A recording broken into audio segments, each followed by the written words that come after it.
بخاری شریف میں قبیلہ غامدیہ کی اس عورت کا تذکرہ موجود ہے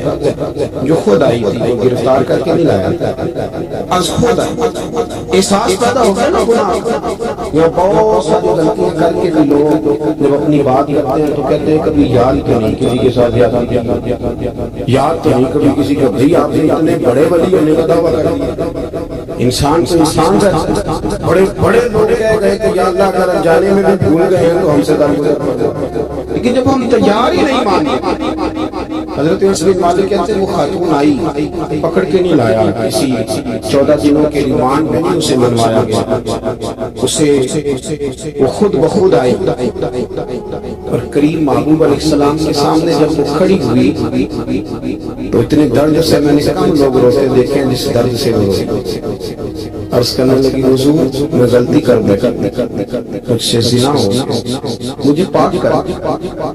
تو محبوب کریم علیہ السلام نے فرمایا تو کیسے ثابت کرے گی تمہیں گناہ کی، یعنی مجرم کو ثابت کرنا پڑ رہا ہے گناہ۔ یہ وہ کمال ہے کہ انسانوں کو احساس ہونے لگے کہ جہاں ہم غلط، جب اعتراف جرم ہوتا ہے، جب بیماری کی تشخیص ہوتی ہے تو پھر اس کا علاج ہو جاتا ہے۔ حضرت انس بن مالک کہتے ہیں بہت کرنے لگی حضور میرے پیٹ میں ناجائز بچہ۔ حضور نے فرمایا جا جب بچہ پیدا ہو تو پھر آنا۔ وہ 8 ماہ کے بعد آئی تو اس کی گود میں پھول سا بچہ تھا۔ حضور نے فرمایا واپس جا، جب روٹی کھانے لگ جائے تو پھر آنا۔ وہ 2 سال 2.25 سال دودھ پلاتی رہی، پھر جب آئی تو بچے کے ہاتھ میں روٹی کا ٹکڑا تھا۔ کریم محبوب صلی اللہ علیہ وسلم سے آ کے جب اس نے بات کی وہ درد سے روئی، کہنے لگے یا رسول اللہ 3 سال ہونے کو ہیں، میں نے گناہ کیا ہے، میں ساری رات سو نہیں۔ حضور تڑپتی اگر اس حال میں مر گئی تو اپنے رب کو کیا منہ دکھاؤں، مجھے پاک کر دے، میرے ہاتھ میں رحم فرمائے۔ محبوب کریم صلی اللہ علیہ وسلم نے بچہ ایک صحابی کو دیا، فرمایا بچوں کی طرح پالنا اور کہا اسے لے جاؤ، پتھر مار مار کے اسے سنسار کر دو۔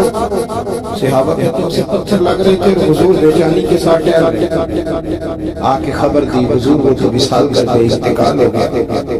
فرمایا یہاں تک تو بات اس کی تھی۔ حضرت انس بن مالک کہتے ہیں اب محبوب کریم نے صحابیات سے فرمایا اسے غسل دو، کفن پہناؤ، جنازہ تیار ہو جائے تو مجھے خبر کرو۔ حضرت انس بن مالک کہتے ہیں غسل ہوا، کفن ہوا، جنازہ تیار ہوا تو حیران ہم تب ہوئے جب میرے محبوب نے فرمایا صفیں بناؤ گا سب جنازہ پڑھاؤ۔ میں خود جنازہ پڑھا اور سرکار نے جنازہ پڑھایا تو ایک شخص کی زبان سے نکلا حضور اس ملعون کا معاذ اللہ جنازہ جس نے ناجائز بچہ جنا،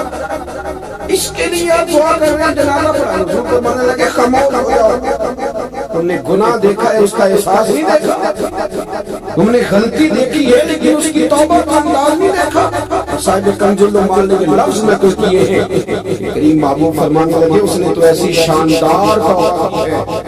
کہ اگر میں اپنی ساری امت میں بانٹ دوں تو اللہ سب کی مغفرت فرما دے گا۔ احساس جب پیدا ہو جاتا ہے نا اپنے دل کے اندر کہ یہاں جہاں میں غلط، ان العبد اذا اعترف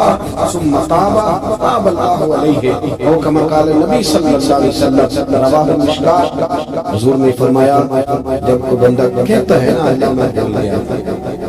اور پھر وہ توبہ کرتا ہے تو رب اس کی توبہ کو فوراً ہی قبول فرما لیتا ہے۔ حضرت عبداللہ بن حذافہ جہاد کر رہے تھے، روم کے عیسائیوں سے گرفتار کر دیا، 1000 آدمی نے مل کے پکڑا، گرفتار نہیں ہوتے تھے سیاسی، 1000 آدمی نے گرا ڈالا، گرفتار کر کے لے گئے۔ اور جب بادشاہ کے سامنے گئے تو وزیر کہنے لگا بادشاہ مرنا پڑے گا، اور کا ہے اگر ہمارے قابو آ گیا تو فائدہ دے گا، صحابی ہیں حضرت عبداللہ بن حذافہ، حضرت فاروق اعظم کا زمانہ ہے، اگر قابو آ گیا تو فائدہ دے گا۔ بادشاہ کہنے لگا کیوں کیا یہ کہنے لگے ہم 1000 آدمی تھے، یہ اکیلا قابو نہیں آ رہا، 1000 آدمی اگر ہماری فوج میں شامل ہو گیا تو بہت بڑا جرنیل ملے گا۔ بادشاہ کہنے لگا کوئی مسئلہ نہیں، 2-3 چیزیں ہوتی ہیں بندے کو خریدنے کے لیے، خرید لیتے۔ بادشاہ کہنے لگا عبداللہ جتنی دولت تجھے چاہیے میں تجھے دے دیتا ہوں، میرے لشکر میں آ جائے، معاذ اللہ اسلام چھوڑ دے۔ حضرت عبداللہ بن حذافہ کیا فرماتے ہیں؟ فرماتے ہیں بڑا میں بیوقوف ہے، میں نے دولت کمانی ہوتی تو مدینے میں بیٹھ کے تجارت کرتا، میں دولت کمانے نہیں نکلا، میں تو رسول اللہ کی رضا کمانے کے لیے نکلا ہوا۔ دولت کمانی ہوتا تو کسی مارکیٹ میں ہوتا، میدان میں آنا، شہادت ہے مطلوب مومن، نماز ایک نعمت کی قسمت کشائی، یہ دولت تو لوٹی ہے رسول اللہ کے دروازے، یہ تو پیچھے پیچھے پھرتی ہے نبی پاک کے غلاموں، یہ کمانی ہوتی تو مجلس مارکیٹ میں ہوتا، میدان میں تھوڑا ہوتا۔ عبداللہ بن حذافہ سے دوسری چال چلی، کہنے لگے میاں عہدہ جو تجھے چاہیے، میں بادشاہ ہوں، میرے نیچے جو عہدہ تو کہے گا وہ تجھے مل جائے گا۔ حضرت عبداللہ بن حذافہ کہنے لگے شاید مجھے پتہ نہیں میری تعریف کیا ہے، شاید تو جانتا نہیں میری تعریف کیا ہے، کیا صاحب کی کیا تعریف ہے؟ کہنے لگے میں رسول اللہ کا صحابی ہوں اور کائنات میں سب سے بڑا عہدہ مصطفیٰ کے صحابی ہونے کا ہوتا ہے۔ صحابہ وہ صحابہ تھے جن کی ہر صبح صبح عید ہوتی، خدا کا قرب حاصل تھا، نبی کی دین ہوتی۔ فرمایا میں نے حضور کے جلوے دیکھے ہوئے، مجھے عہدے کی ضرورت ہی نہیں، اور میں نے عہدہ لینا ہوتا تو میں سیاست کرتا ہوں، میں تو شہادت لینے نکلا ہوں میدان میں، عہدے کا میں نے کیا کرنا ہے؟ بادشاہ کہنے لگا اسے قتل کر دو، وزیر کہنے لگا نہیں، ایک بات اور ہے، مجھے ایک چال اور چلنے دو۔ کب وہ کہنے لگے میری بیٹی بڑی خوبصورت ہے، مجھے موقع دو، اپنی ہی بیٹی کو سجا بنا، وہ جوان جس کی جوانی اتنی بڑی ہے کہ 1000 آدمی مقابلے میں کھڑا نہیں ہوتا، اس جوان کے کمرے میں رات کی تنہائی میں بنا سوار کی بیوی کو بھیجا۔ بی بی کہتی ہے میں ساری رات بن سور کے اس صحابی کے کمرے میں بیٹھی رہی، لیکن یہ کیا شخص تھا، ساری رات مسلے میں بیٹھا رہا، ساری رات کچھ دیر تھک جاتا، مجھے کریم رسول پہ درود پڑھنا شروع کر دیتا۔ بی بی کہتی ہے سحری ہو گئی تو میں نے چھو کے دیکھا کہ انسان ہے کہ جن میں، یہ بندہ ہے کہ فرشتہ ہے، چھو کے دیکھا، کہنے لگے پیچھے ہٹ جا۔ میں نے کہا میں نے تو سنا تھا تو 1000 کے مقابلے میں اور تو اتنا بے حس ہے کہ بنی سبری دلہن بیٹھی ہے، انہیں نظر نہیں کی۔ عبداللہ بن حذافہ بی بی کہتی ہے نظر پھر نہیں اٹھائی،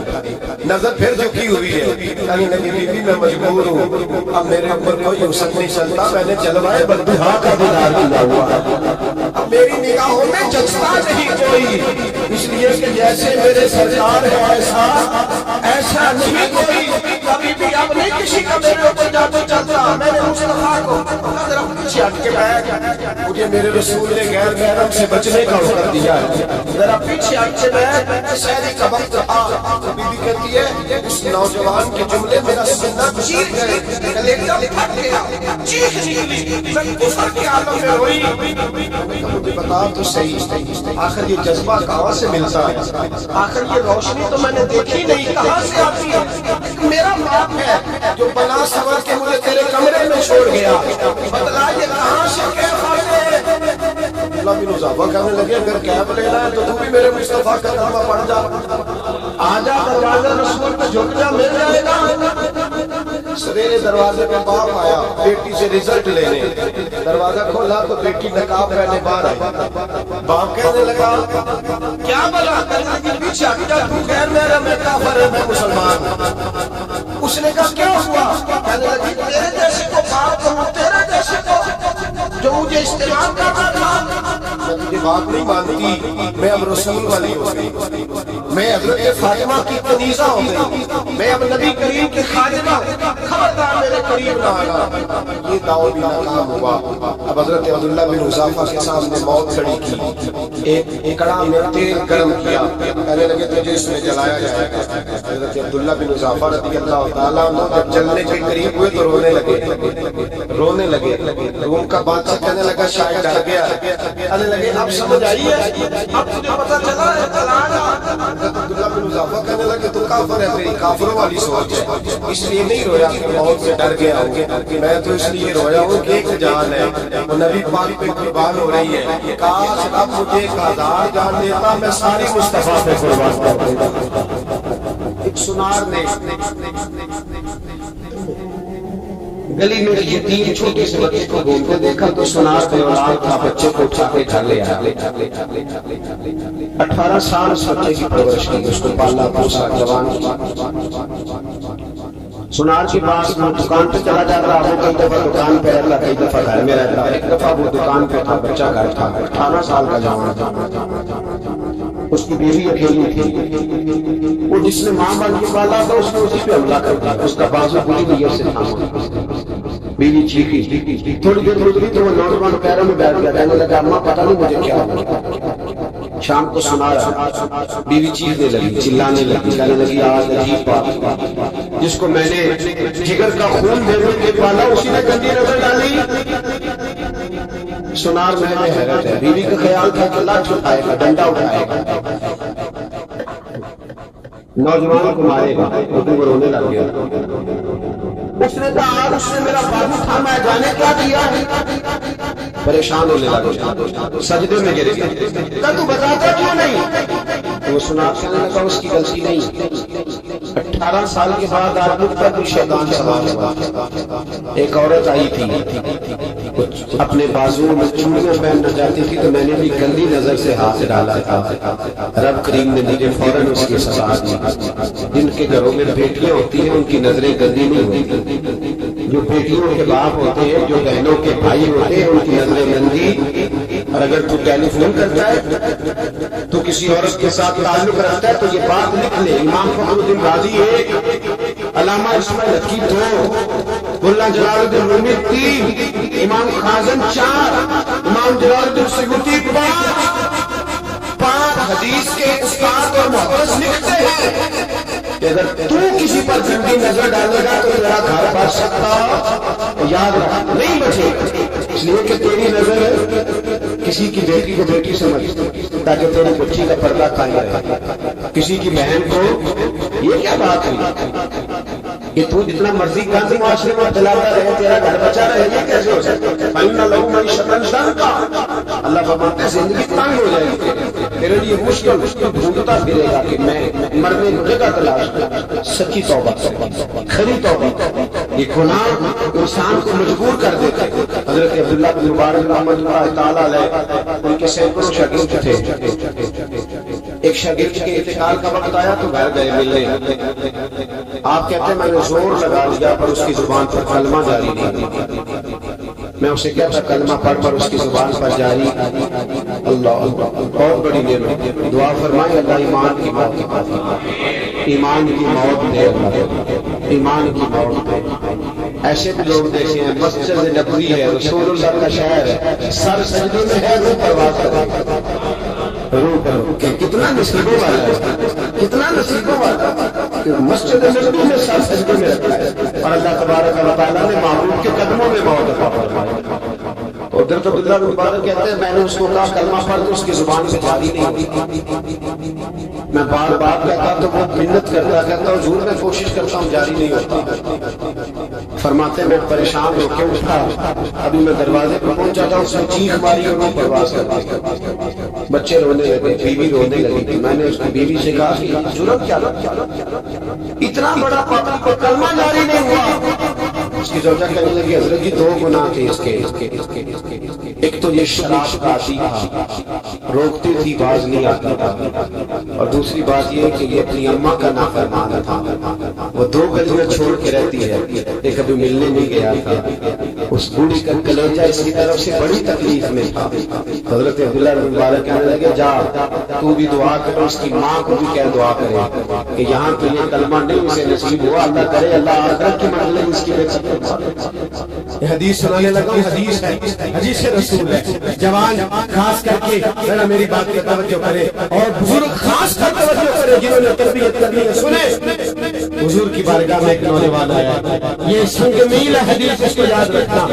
عرض کی حضور میں سارے گناہ چھوڑ سکتا ہوں، زنا نہیں چھوڑتا، حضور مجھے زنا کی اجازت ہونی چاہیے، میرے حبیب نے تھپکی دی، بٹھا لیا،